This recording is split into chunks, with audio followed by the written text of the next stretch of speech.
Sabang sampai dirubah namanya. Itu orang Demak asli Betawi. Silahkan pakai itu jalan. Mulai dari Istana Merdeka sampai Kebayoran Lama itu orang Betawi, silahkan. Begitu juga punya Guru Mugni, ya, Imam Kuningan, tanahnya coba lihat. Jadi yang tahu Betawi itu harus orang Betawi. Maaf, saya sayangkan Ridwan Saidi nggak ada di sini. Karena 11 tahun saya jalan dengan dia, saya tahu kelakuan-kelakuannya dia. Ya. Terus terang. Dan bahkan waktu Masjid Amir Hamzah dirubuhin, nggak ada yang berani ngomong, saya ngomong, sampai ngomong sama Prianto, diundang di kafe galeri waktu itu, diunjukin inilah maketnya sama Bambang Subekti pada saat itu. Dan siapa itu yang ngerubuhin? Jangan-jangan Diolekra lagi. Sorry nih ya. Sebagai anak Betawi saya masuk IKJ, waktu itu masih LPKJ. Saya masuk sekitar tahun 87, 89, 80. Waktu itu saya lagi ngelukis di Studio 3, persis di sebelah Masjid Amir Hamzah. Itu ada studio dibikin. Saya nggak tahu kalau bapak itu lama-lama saya perhatiin ternyata Ali Sadikin. Dia ngomong sama saya.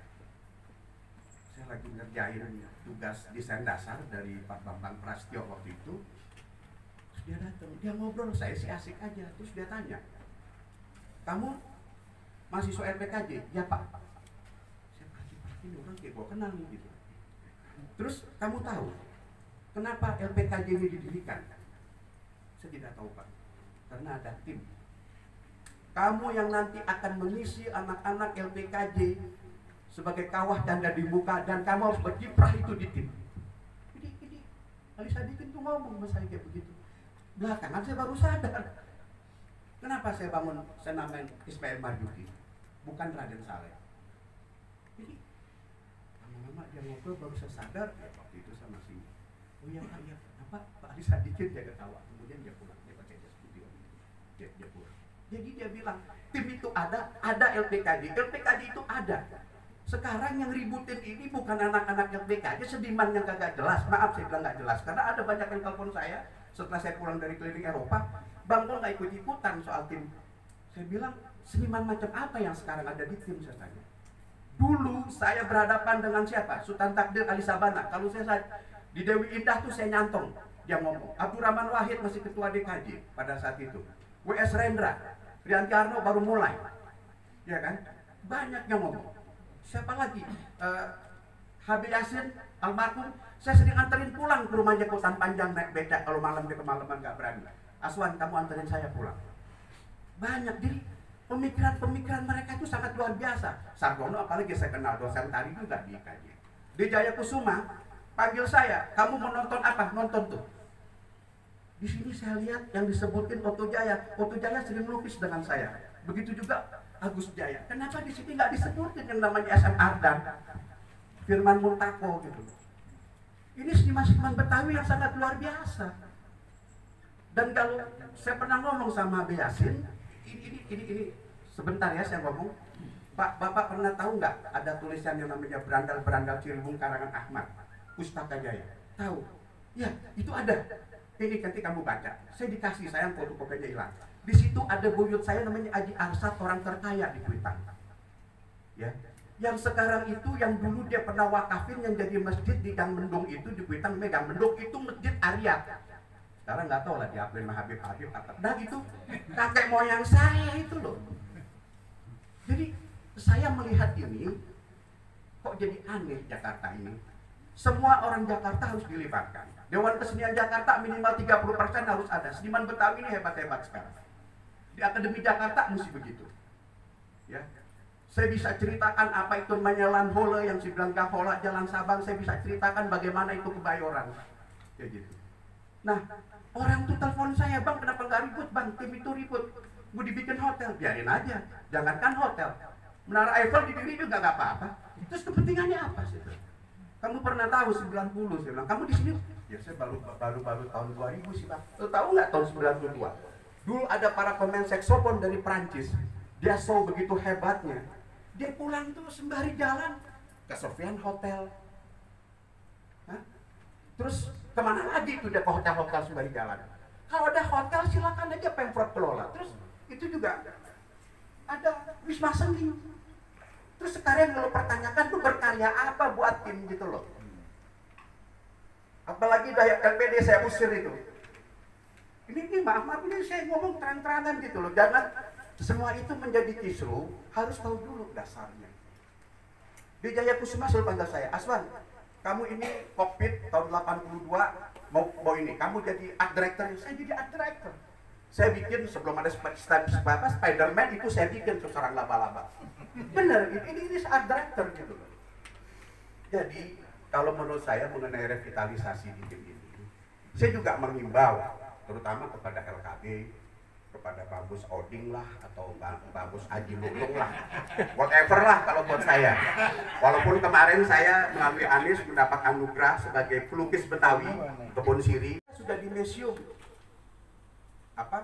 keramik, satu lagi di Munchen. Kemudian kemarin saya keliling 3 bulan dengan dana sendiri, tidak minta. Anies sampai bilang, kamu berangkat sendiri dengan apa? Uang saya, dari hasil karya saya. Saya pelajarin itu Museum Louvre, saya pelajarin itu Orsay, saya pelajarin itu Museum Van Gogh. Sangat luar biasa. Kalau Anies mengatakan pernah bilang juga sama saya, harus punya seniman-seniman kelas dunia, harus mempunyai harus juga ada kurator kelas dunia, harus ada juga pengelola kesenian itu kelas dunia. Jadi ini kurator jangan lukis kagak, nguratorin orang, cuman berdasarkan bukti. Saya baru melek, wah ternyata gue dibohongin deh. 3 bulan kita di Orsay, kita bisa melihat Jericho, kita bisa melihat Degas, kita bisa melihat itu karya aslinya Jacques Louis David. Kita lihat Picasso dan kita bicara bagaimana dia memanajemen itu, sistem lampu, sistem perawatan, sistem orang masuk, jas tidak boleh. Itu saya melukis di sana, ada buktinya video-video saya. Jadi yang saya pelajari sekarang ini, kalau cuma debat kusir percuma mutrek-trek. Kalau buat saya pribadi, nggak apa-apa deh, mau dibikin apa kayak itu tim. Yang jelas memberi ruang kemaslahatan, terutama khususnya buat orang Betawi. Itu yang penting. Itu yang penting, karena biar gimana orang Betawi dia punya hak penuh. Bukan saya rasis sama orang Jawa atau Batak nih. Ya, Anda nggak mau kalah soalnya. Ya kan, lu dari mana-mana datang tiba-tiba jedar, lu paham nggak nih? Karena angkong gue. Yang jelas, tolong perhatikan seniman-seniman Betawi yang sudah jelas. LKB juga, ataupun Bamus juga, ataupun juga Aji Lulung atau Aji Oding harus punya database. Ini orang-orang Betawi nih, gila-gila loh. Saya 3 bulan dengan biaya sendiri di Eropa, bayangin. Di Brussels, di Antwerpen, di Paris lama, di Amsterdam, di Zandam. Gila, saya berjalan sendiri gitu. Hampir nopet jauh lebih saya tuh. Jadi kalau orang dulu ajuin proposal. Ya, ini artinya begitu gitu loh. Kita tunjukin dulu harga diri kita. Saya bilang, lu kritik-kritikin lu tunjukin nggak? Ini maaf gitu loh. Lu jangan merasa lu tuh hebat kalau lu nggak tunjukin gitu loh. Insya Allah saya mau pameran tunggal dan keliling di Eropa.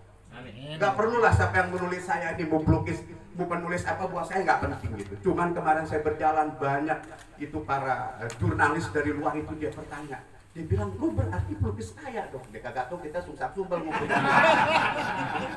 berarti pemerintah lo hebat dong. Kagak, lu nggak disponsorin, kasarannya begitu gitu loh.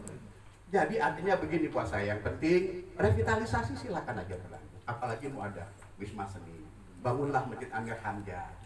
Ya kalau bisa batunya ambil yang tanda tangan Ali Sadikin itu prosesnya ditempel lagi. Kayak begitu, karena itu masjid sejarah. Masjid zaman saya juga sholat tiap saat di situ. Kayak itu. Dan kedua juga libatkanlah orang-orang Betawi. Ini udah banyak orang-orang Betawi. Ya kan kayak begitu. Itu yang tahun 64 begitu Bung Karno Sarinadi ini itu udah naik tangga jalan. Mungkin bapak-bapak yang ngejabat dulu di kampungnya masih berak di helikopter kan. Itu udah naik tangga jalan, dari rumah kita 200 meter dari kita aktif mundar mandir. Ya iya. Terus terang, babe aneh jalan sama aneh. Tiba-tiba ada orang tuh dari truk. Dari mana? Lah kita dari Udik bang, dari mana? Kampung Simpruk ya. Kampung Simpruk dibilang dari Udik. Ini sorry. Jadi kembali lagi nih Bang Beki. Yuk kita satukan resepsi untuk revitalisasi buat saya, whatever lah. Jangankan dibikin hotel, bikin Eiffel 3, 4 juga nggak jadi masalah. Jadi waktu ada satu anekdot orang Betawi ngeles, itu dia tanya, Bang, kayak gini, kenapa sih kagak ngelukis Eiffel di Paris? Saya nggak mau melukis Eiffel di sini, di Jakarta banyak. Di bulan ada teman-teman saya, lu kok ada? Nah itu di Cawang Sutet, saya bilang. Itu penjajar. Saya bilang tujuan saya ke sini bukan mau triompe atau atriompe atau saya mau melukis, saya melacak tentang siapa itu Vincent van Gogh. Karena dulu Nasar mengamanatkan kepada saya, sangat luar biasa. Karena dosen saya yang sangat saya hargai itu adalah Nasar dan Sri Hadi Sudarsono. Selebihnya Pak Dijaya Kusuma yang sering nonton saya tuh kalau masuk ke teater itu. Jadi saya berharap untuk revitalisasi ini silahkan aja kalau saya pribadi, tapi yang jelas libatkanlah orang-orang Betawi, ya. Dan memang suku Betawi itu ada di sini gitu loh. Jangan dikira orang Betawi bodoh-bodoh, jangan dikira orang Betawi itu stereotip gitu loh. Makanya kalau saya balikin duluan saya naik tangga jalan, ya, yang sekarang mungkin dulu masih berak di Empang kali di kampung. Ya, begitu ya, makasih cukup. Terima kasih. Wabillahi taufiq wal hidayah. Wassalamualaikum warahmatullahi wabarakatuh.